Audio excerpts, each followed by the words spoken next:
Bueno, yo vengo a hablarles un poco de bacterias. Es un tema un poco extraño, ¿no? Porque normalmente nosotros asociamos a las bacterias a enfermedades, a cosas dañinas, ¿no? Pero voy a ponerles un ejemplo de que no. En realidad, por ejemplo, miren esto. Esta es una de las bacterias más mortales que encontramos a nivel del planeta. Y aún así, no lo sé, ustedes juzgarán, pero podríamos ver en sus colores, en sus patrones, una cierta belleza. ¿Y por qué digo esto? Porque sí, como yo como médico, siempre he visto y me han recalcado y asociado que las bacterias son nuestros enemigos, que tenemos que combatirlas, que tenemos que matarlas, que tenemos que darle antibiótico para todo. Y en realidad puede que nos hayamos equivocado y puede que lo que hemos pensado hasta ahora no sea tan cierto. Vamos a empezar con un poco de unos datos. Este es un humano promedio. Y no sé, ustedes imaginarán que pues, la mayor parte del humano pues, son células humanas, ¿no? Tiene sentido.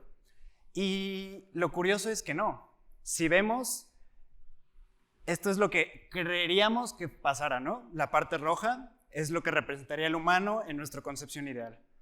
Pero en realidad, las bacterias nos dejan el 90% de sus células en nuestro cuerpo. Solo el 10% técnicamente somos nosotros. Y eso no es todo, eso nada más es por número de células. Pero en la cantidad de genes que hay en nuestro cuerpo nos superan aún más. Solo el 1% de nosotros está hecho por genes humanos. Todo lo demás son genes bacterianos. Y eso nos pone a pensar, ¿qué significa ser humano? Finalmente, pues somos más bacteria que ello. Y es irónico porque son organismos microscópicos que ni siquiera podemos ver. Entonces, vamos a empezar con un dato sobre un neurotransmisor. Este se llama la serotonina. Algunos de aquí tal vez lo han escuchado. Es una sustancia que está muy relacionada al humor, a cómo nos sentimos, a si estamos tristes, a si estamos felices. Incluso puede llevarnos como a la parte de ansiedad. Y les pongo aquí la parte de eje intestino-cerebro porque justamente es lo que lo controla. O eso se pensaba hace algunos años. El intestino mandaba señales porque toda la serotonina está sintetizada en el intestino y la envía el cerebro y así se van comunicando. Entonces todos decíamos, bueno, entonces tal vez el estómago tiene más que ver con todo cómo nos sentimos, si somos felices, si somos tristes, si estamos deprimidos. Y hace algunos años empezó a llegar esta palabrita, el microbioma. El microbioma es el conjunto de bacterias y cualquier microorganismo que está en el cuerpo humano o en algún organismo, pero bueno, ahorita hablamos del humano. Y nos dimos cuenta que en el intestino, justamente, indirecta o directamente, la mayor parte de la producción de la serotonina se da justamente por el microbioma. Entonces me dirás así como entonces ya no es eje intestino-cerebro, ya incluimos el microbioma. Y en eso, pues te hace pensar, ¿las bacterias nos hacen que estemos deprimidos? ¿Las bacterias nos hacen que tengamos ansiedad? ¿Que estemos estresados? ¿Que nos sintamos mal? Es un pensamiento extraño, ¿no? Diríamos, un organismo microscópico, ¿cómo puede influir tanto en nosotros?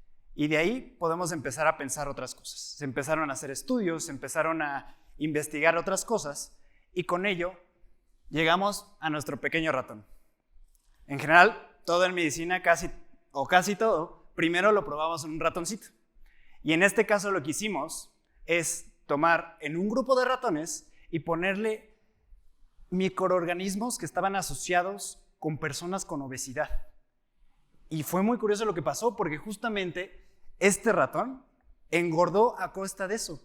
O sea, fueron suficiente el poner bacterias en él para que engordara. Y al contrario, de un ratón sano y digamos más delgado, le podíamos poner bacterias que fueran más, digamos, asociadas a la gente sana y con eso se mantenía delgado. Entonces, ¿me estás diciendo que con eso podríamos decir, ya curamos la depresión, ya curamos la obesidad?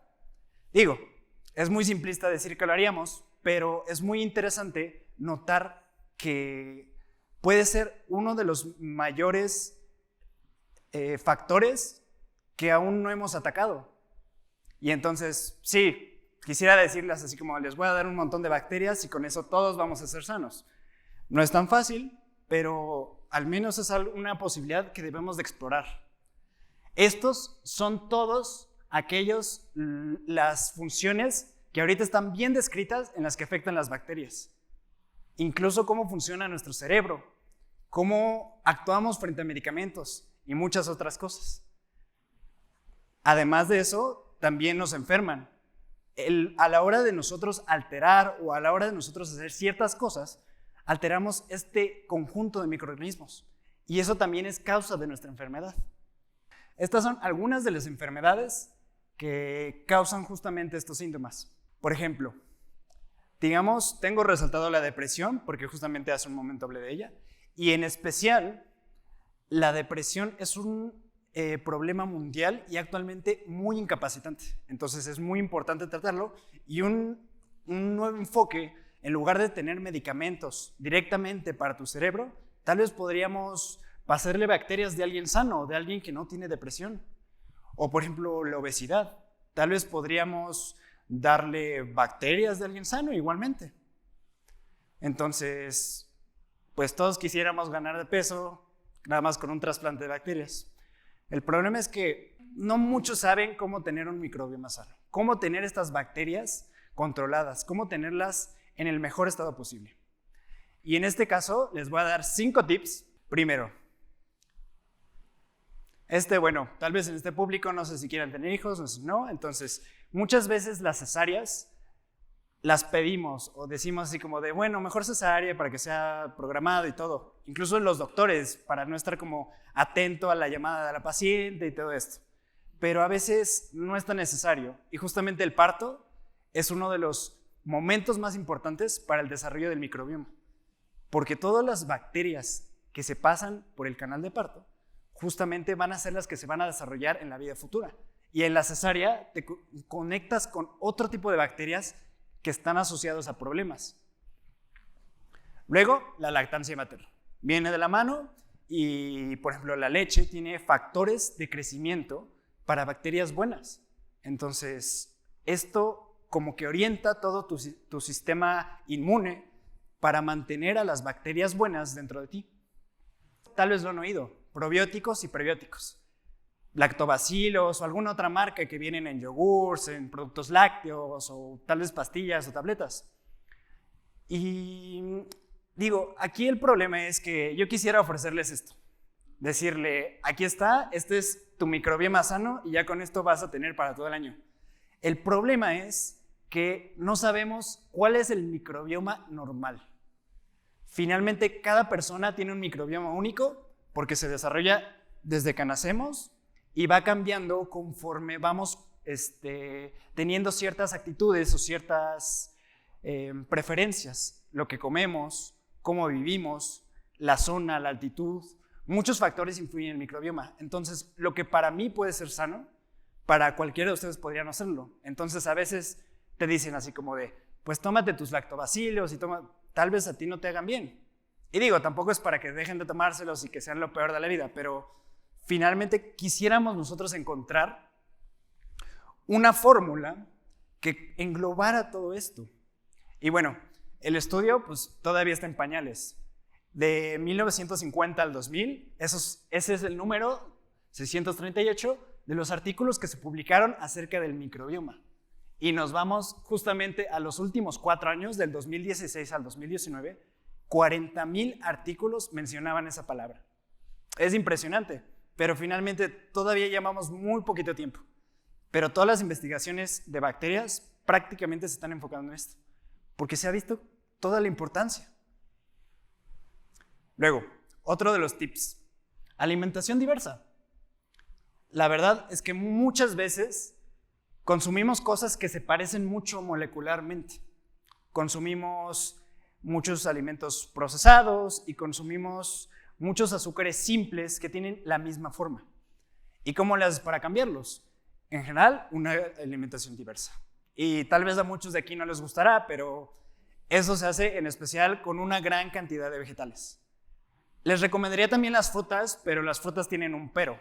Las frutas tienen un alto contenido en azúcar, fructosa. Entonces, digo, sí también diversifican el microbioma, pero sí un poco a costa de las azúcares que traen. Entonces, los vegetales prácticamente se pueden comer sin restricción y van a tener la mayor diversidad del microbioma. Y último punto. Este es un poco triste para mí decirlo, porque finalmente el uso irracional de los antibióticos tiene que ver mucho con nosotros, con los médicos. Hemos abusado de un arma potentísima que teníamos contra las bacterias y la damos a veces como dulces. A veces llegamos y tiene una gripita, lo que sea, y le damos un antibiótico. Y a veces sin el antibiótico podría curarse. Entonces, ahí es una parte como de si deberíamos darlo o no deberíamos darlo. Y en general hay muchas regulaciones al respecto y eso es más para nosotros, pero ustedes también. Los invito a que si se sienten mal y todo eso, no lleguen pidiendo un antibiótico. O si, por ejemplo, conocen a alguien que se siente mal, no le recomienden uno. A veces es mucho de que les pasamos uno, no sé, tienes allá en la casa uno guardado y, tómate esto, te va a hacer bien. Y en realidad no. Este ha sido un problema tan grande que se cree que para 2050 va a haber 10 millones de muertes causadas por la resistencia a antibióticos.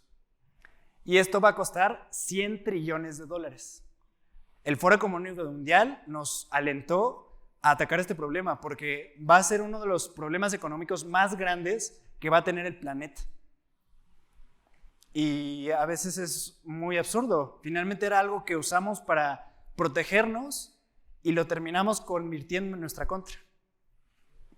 Entonces, otra vez, estos son los 5 tips. Y algunos podrán decir, ¿a mí qué? O sea, tal vez muchos dirán así como de, bueno, está interesante, pero pues eso tal vez mi nutriólogo o mi médico lo deberá saber. Pero no solo eso, las bacterias tienen cosas todavía más que aportarnos. Hay bacterias capaces de comer plástico. Hay bacterias capaces de convertir el CO2 en carbón mineral y depositarlo en la tierra. Hay bacterias capaces de generar electricidad.